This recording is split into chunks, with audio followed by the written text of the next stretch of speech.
И додека членовите на УЧК добија споменик вреден над 200.000 евра во Ступчане, 21 година од случувањето на Карпалак, ниту една влада во Македонија досега не сака да подигне споменик на местото од трагедијата, а цвеќето срамно се полага на банкината од патот. Ова е ставот на преживеаните од Карпалак кои понатаму тврдат дека сите биле жртви на предавство. Но овој случај никој не можел да го расветли. Зошто загинаа 10 мина прилепчани? Попладнево во касарната Мирче Аце во Прилеп беше положено свежо цвеќе за загинатите. Кажано е се. Се што побаравне ништо не добивне. Јас 20 години одем на Карпалак, 20 години истата тема, секојаш побарував, бар едно обично камче да постават. Да има каде да го положат цвеќето. Меѓутоа го положуваме на банкина. Првото возило што ќе помини после нас го изувува.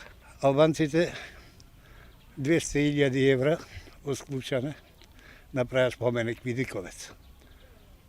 Што нашиве? Мислиме и убедени сте на некој начин дека бевме предадени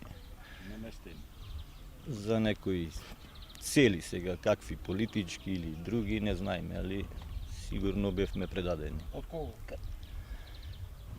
Ето, од кого е малку тешко прашање. Структурите на власт. Бранителите од 2001 велат дека досега не добиле ништо од тоа што требало за овие 2 децении и од тоа што им се ветувало.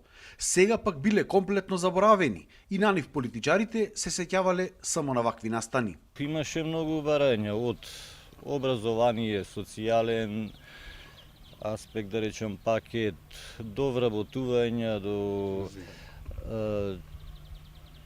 здравствено осигурување.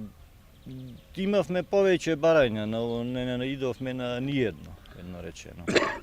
Од Арама порача сите да придонесеме овие настани никогаш да не се повторат повеќе. Тагата и болката остануваат, особено кај неблиските, но останува и гордоста што беа дел од нашата единица, наши сограѓани, ваши синови, сопрузи и татковци.